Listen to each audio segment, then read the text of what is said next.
Morning, fellas. It's that time. It's that temperature. And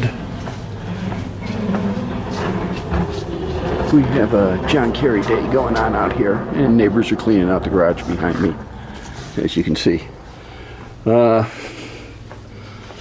Motorsports, Anthony Jr. I got the flat rate box. So this will be packed up later on this afternoon, and it will be taken to the post office tomorrow. Hopefully you'll get it this weekend. Today's project, body gaps on the hood. So as you can see here, I got a bunch of steel,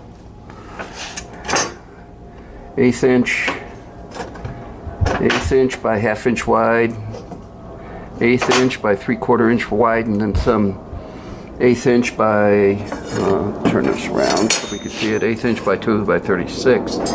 And then this is 11/64 or number 16 rod, and that's what we're going to go with.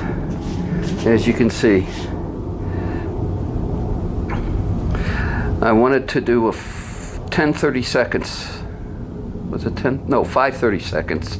Wanted to do 5-30 seconds, which would definitely, on both sides, which would definitely tighten up the gap, which would give me just a little bit more than 1/8 of an inch left. And I couldn't find a 5-30 second steel rod, but what I found was an 11/64. So what's a 64th of an inch? So the magnets got it at Harbor Freight. I think 4 of them was like $5. So I got 2 packages of those. Those will hold it up nicely, and then we'll just start tacking along here, and then cover it, and then body fill it, the gap, and that should take care of the hood. The plate steel is 1/8 inch, and we're going to put on the front header, we're going to put an 1/8 inch plate here and one on the other side. And then that should do the gaps, and we should be pretty well tightened up on the gaps. So that's the game plan. I had thought of putting this along here like that, but there would be nothing really to weld it to on the side, because the hood,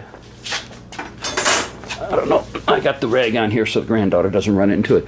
As you can see, the hood, as it indents, it would just wobble back and forth on this part. The rod is a better idea. So we're going to do the rod and see how this comes out. I mean, I have nothing to lose at this stage of the game as far as the hood is concerned. I mean, I got this hood for near nothing, almost next to nothing, and so we'll see how we're going to do.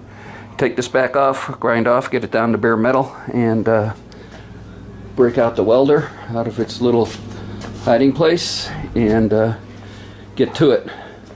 So when I get more, I'll turn this back on later.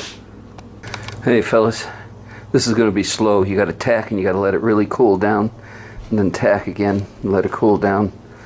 So this might take probably both sides all afternoon maybe, but I think this is going to work. So as always, when I have more, I'll turn it back on later. Hey fellas, 1:15, and I think the welding gods are trying to tell me something. First, my welding helmet goes, so I'll show you.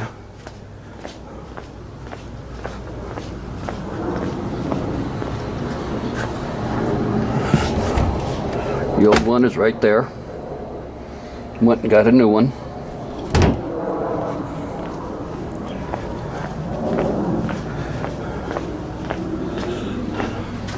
There's the new one.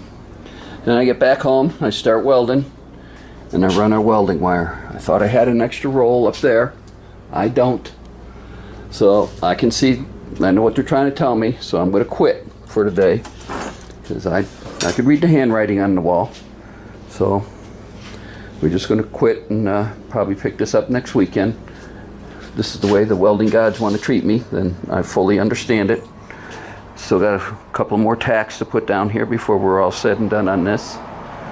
So, but yeah, maybe I should just sit here and drink beer the afternoon. But no, what I'll do is I'll box up Anthony Jr.'s airbrush and get that all set to go for tomorrow. So, this is going to be it for today. And like I said, I can read the handwriting on the wall from the welding guides, not to sit there and do anymore. So, as always, well, scratch that. You guys have a good weekend. Have a good Sunday night, what's left of it. And we'll pick this up next weekend. Later.